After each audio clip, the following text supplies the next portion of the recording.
Assalamualaikum warahmatullahi ta'ala wabarakatuh. Teman-teman subscriber dimanapun Anda berada, jumpa lagi bersama saya dalam channel Purnama Akbar Official.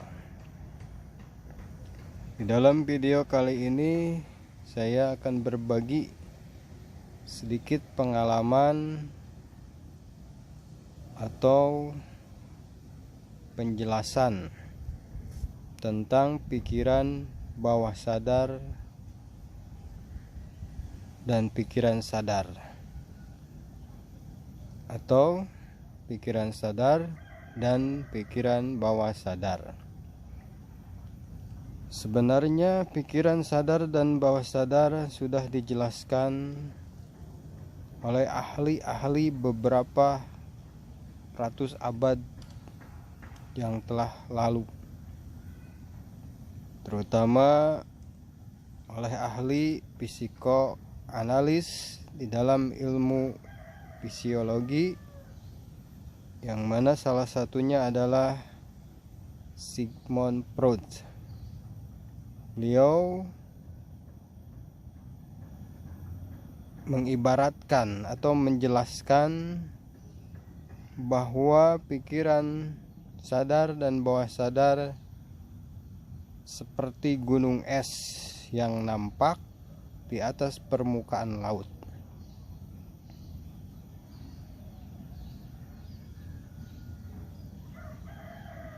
Itu lebih kecil dibanding dengan yang tidak nampak di bawah permukaan laut. Begitupun pikiran sadar yang nampak di atas permukaan laut, dan yang tidak nampak adalah pikiran bawah sadar. Yang nampak di bawah permukaan laut itu yang mengatur. Semua yang nampak di atas permukaan laut. Yang lebih jelasnya, yang tidak kelihatan lebih besar daripada yang kelihatan.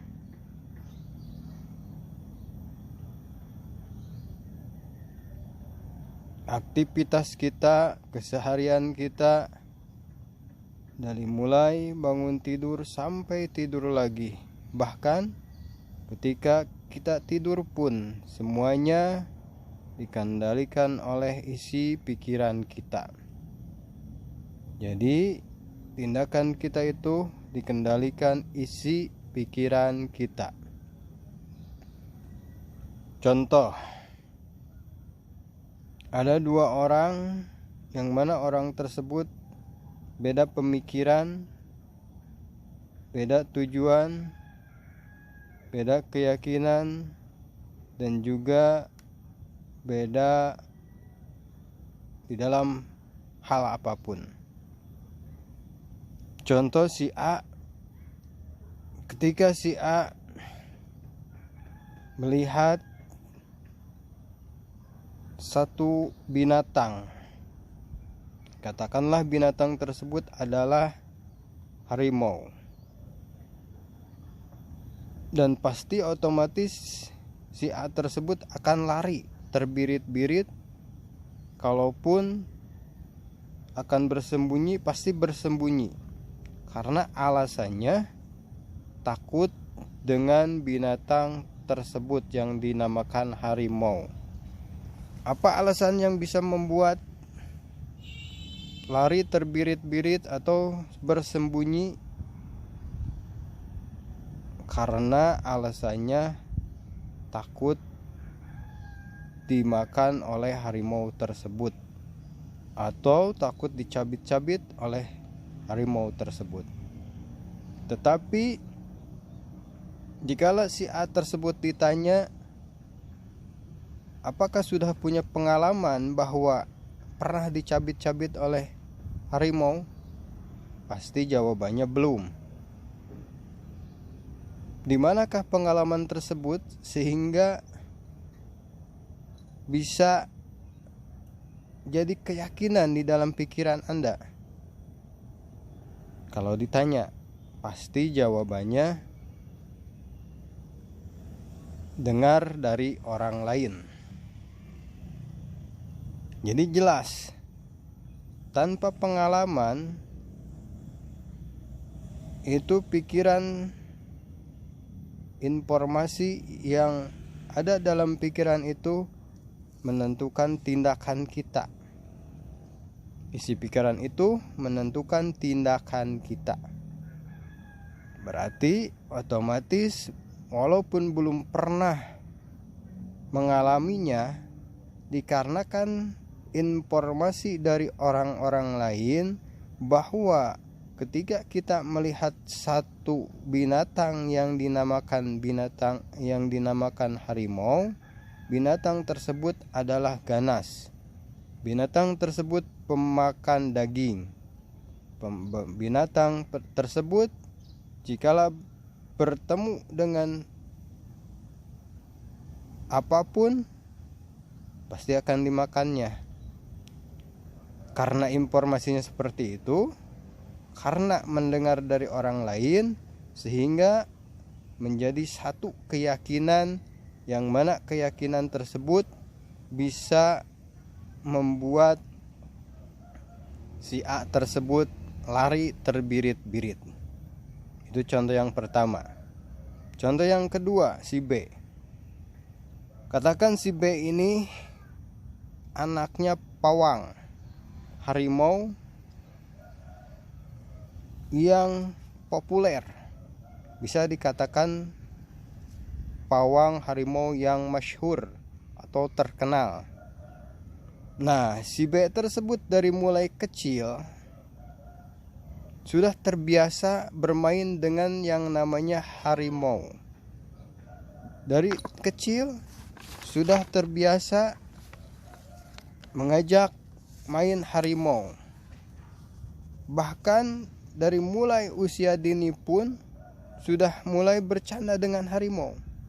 Nah, ketika si B tersebut melihat satu sosok yang mana binatang menyeramkan atau yang disebut harimau, otomatis si B tersebut tidak akan lari karena sudah terbiasa. Bahkan ketika ditanya, ketika Anda melihat satu sosok harimau di depan Anda, sikap Anda akan apa? Pasti jawabnya, sikap saya akan mengelus-ngelus harimau tersebut. Sikap saya akan akan bermain dengan harimau tersebut. Sikap saya akan mengajak canda gurau harimau tersebut, dikarenakan sudah terbiasa. Nah, jadi intinya harimau atau binatang ganas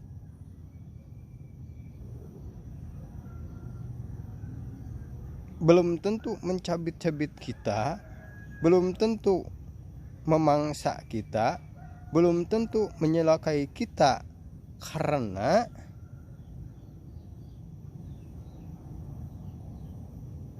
pikiran kita, karena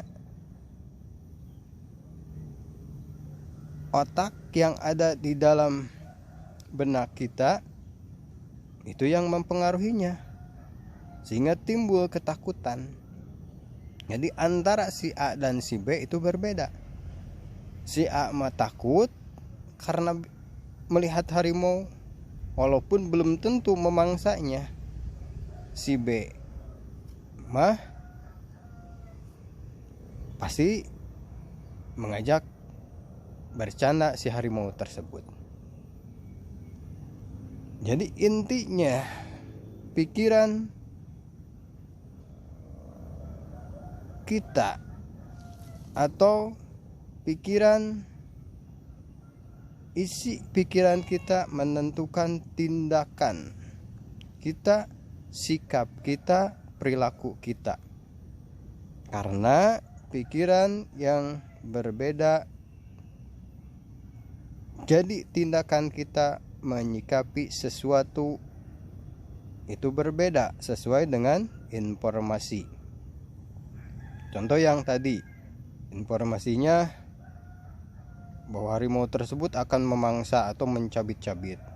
Tapi yang kedua si B, informasinya bahwa si harimau tersebut adalah bisa dijinakkan atau harimau tersebut lucu. Pasti otomatis akan diajak canda tawanya.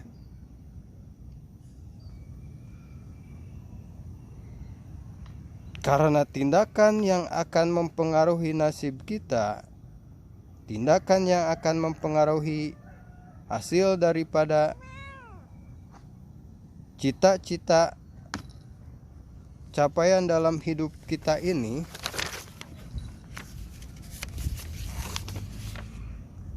inti daripada tindakan tersebut, inti daripada pikiran tersebut, maka bisa disimpulkan atau dikatakan semua isi pikiran kita akan menentukan nasib kita.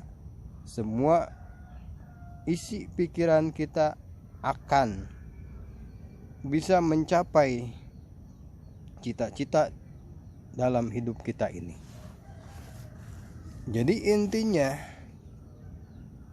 ketika kita berdoa kepada Allah Subhanahu wa Ta'ala, ketika kita lagi mengerjakan sesuatu perintah Allah Subhanahu wa Ta'ala yang dinamakan zikir, katakanlah kita punya hajat, atau kita punya niat, atau kita punya tujuan. Walaupun hajat itu belum kita rasakan, walaupun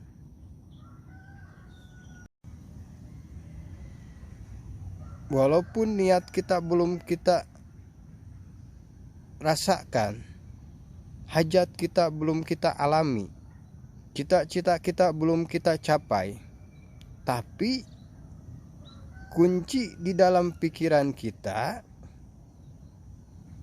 atau yang di dalam pikiran bawah sadar kita harus optimis, harus hakul yakin bahwa cita-cita yang ada di dalam pikiran kita akan bisa terwujud dengan pikiran sadar kita.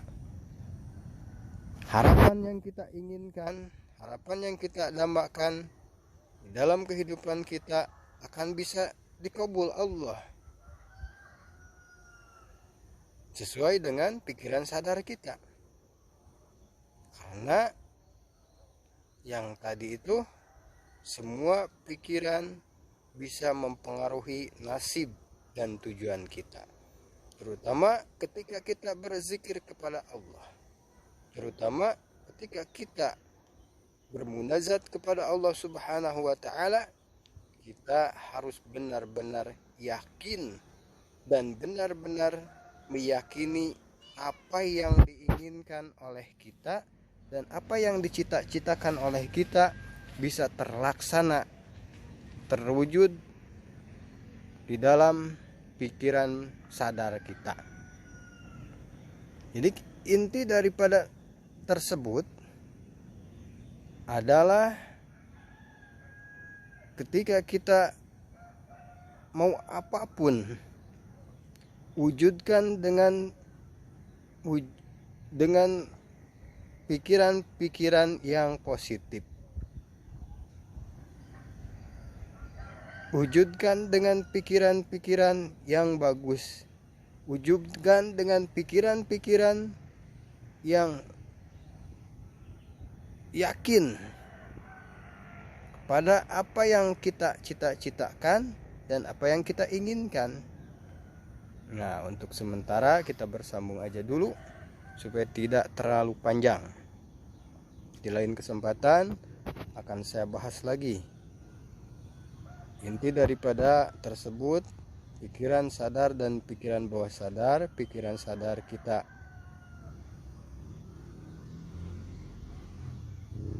di atas permukaan laut, pikiran bawah sadar kita di bawah permukaan laut. Atau kesimpulannya, pikiran bawah sadar lebih besar